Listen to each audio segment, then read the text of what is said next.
அரசியலில் பல பேர் ஏற்றத்தாழ்வை பார்த்தவங்க. அவங்களுக்கு சீக்கிரத்தில் கண்ணீர் வராது. வணக்கம். நம்முடைய வணக்கத்திற்கும் போற்றுதலுக்கும் உரிய அரசியல் உலகில் தனக்கென ஒரு தனியிடத்தை பாதையை வகுத்து கொண்ட மாபெரும் பொதுவுடைமை சித்தாந்தத்தை ஏற்றுக்கொண்ட நல்ல தலைவர், 101 வயதுகள் நிறைவாழ்வு வாழ்ந்த பெருமகனார் ஐயா நல்லகண்ணு அவர்கள் நம்மை விட்டு பிரிந்து விட்டார்.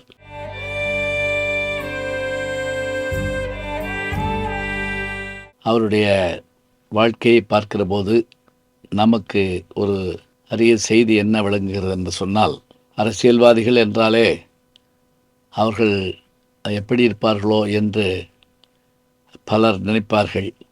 ஆனால் இப்படியும் இருப்பார்கள் என்று சொல்வதற்கு ஏற்ப வாழ்ந்தவர்தான் நம்முடைய நல்லகண்ணு ஐயா அவர்கள். அவருடைய இளமை பருவத்தை பற்றி பார்க்கிற போது ஸ்ரீவைகுண்டத்திலே 1924 அவர் பிறக்கிறார். அவருடைய தந்தையார் வைணவராக இருந்தும் கூட, புலால் உணவு பழக்கமில்லாமல் இருந்தும் கூட, பிற்காலத்தில் தான் செல்லுகிற இடமெல்லாம் மக்கள் தருகிற உணவு எதுவோ அதை உண்பார், பொதுமக்கள் உணவுதான் உணவே தவிர வேறு இல்லை என்று அந்த பழக்கத்தை ஏற்படுத்தி கொண்டார். அதேபோல ஆரம்ப காலத்தில் கல்லூரியில் படிக்கிற போது அவர் போராட்ட வாழ்க்கையை தொடங்கினார். அதற்கு ஏற்ப பொதுவுடைமை சித்தாந்தத்தை கையில் எடுத்துக்கொண்டு பாலதண்டாயுதம் போன்ற பெருமக்கள், இவருக்கு முன்னோடிகளாக இருந்த பலர், குறிப்பாக சிறையில் இருந்தபோது தோமுசி ரகுநாதன் அவருடைய புத்தகங்கள், அதேபோல மேல்நாட்டு மொழிபெயர்ப்பு நூல்கள், இவையெல்லாம் தன்னுடைய கடைசி காலம் வரை அவரை ஒரு நல்ல வாசிப்பாளராக நமக்கு காட்டியது. எளிமை என்றால் அப்படி ஒரு எளிமை. எனக்கு ஒரு வாய்ப்பு என்ன என்றால், அவரை நான் சந்தித்திருக்கிறேன். ஐயா தமிழ்ச்செல்வன் ஐயா அவர்களுடைய வீட்டு திருமணம், அதுபோல் சில திருமணங்களில் பார்த்திருக்கிறேன். மிக குறைவாகவும் மலர்ந்த முகத்தோடும் பேசுவார். கைகளை பற்றி கொண்டு அவர் பேசுகிற அந்த பாணியே மிகச்சிறப்பாக இருக்கும். நமது வீட்டினுடைய மூத்தவர் போல தோன்றும். வாழ்க்கையெல்லாம் போராட்டம்தான். அதாவது வாழ்க்கை என்பது போர்க்களம், அதில் வாழ்ந்துதான் பார்க்கணும் அப்படிங்கிற மாதிரி அந்த போர்க்கள வாழ்க்கையிலே தான் இருந்தார்.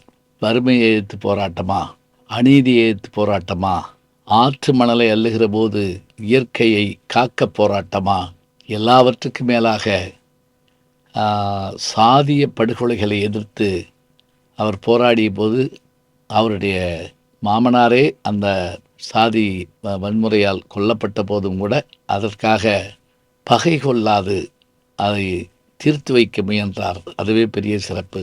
அருமையான வாழ்க்கை துணைவியார் இவருக்கு அமைந்தார். இவர்களுடைய பொது வாழ்க்கையை தெரிந்து கொண்டு அதற்கு ஏற்ப இவர் சிறைச்சாலையில் இருந்து வருகிறார். அப்போதுதான் இவருடைய மாமனார் இவருக்கு தன்னுடைய பெண்ணை திருமணம் செய்து வைக்கிறார். பிற்காலத்திலே நல்லகண்ணு அவர்களுக்கு ஒரு பெரிய இழப்பு என்ன என்றால், 82 வயதில் அந்த அம்மையார் மறைந்தபோது தான் பட்ட துயரங்களை எல்லாம் அவர் சொல்லிக் கொண்டிருக்கிறார். எனக்கு எதுவும் தெரியாது, எல்லாம் அவர் பார்த்து கொள்வார் என்று வாழ்ந்தேன் என்று தன்னுடைய மனைவியை பற்றி சொல்லுவார்.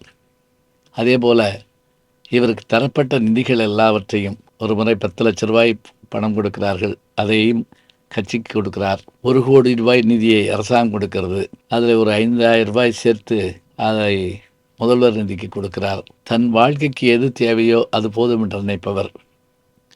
பொதுவுடைமையை பற்றி படிப்பதோடு மட்டுமில்லை, வாழ்வதையே தன்னுடைய நோக்கமாக கொண்டிருந்தார். வாழ்க்கையும் வார்த்தையும் ஒன்றாக இருக்குமாறு தன்னை உயர்த்து கொண்ட மனிதர்களில் ஒருவர்தான் ஐயா நல்லகண்ணு அவர்கள். கடைசி காலங்களிலே அவருக்கு மருத்துவமனையிலே சேர்ந்து நோயோடும் போராட வேண்டியிருந்தது. போராளி தானே.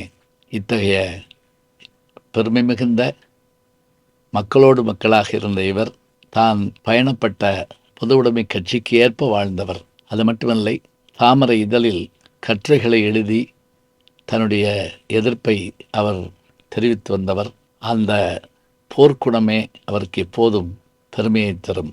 இத்தகைய மனிதர்கள் எப்போதாவது ஒரு பூமிக்கு வருகிறார்கள், பிறகு விடைபெற்று செல்கிறார்கள்.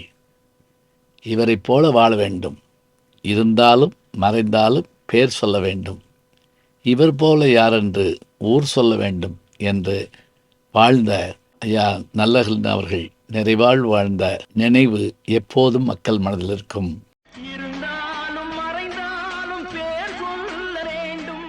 அவருடைய அந்த அருமையான வாழ்க்கை முறையை நாம் பின்பற்றினாலே உயரலாம் என்ற எண்ணத்தை விதைத்துவிட்டு போயிருக்கிறார். பெருமை மிகுந்த மனிதர் மறைவிற்கு நம்முடைய ஆழ்ந்த இரங்கலை தெரிவித்துக் கொள்வோம். அடுத்த தலைமுறையினர் தெரிந்து கொள்ள வேண்டிய அருமையான ஒரு அரசியல்வாதி, பொதுவுடைமை சித்தாந்தி, நல்ல கண்ணு, பேருக்கேற்றபடி வாழ்ந்தவர்.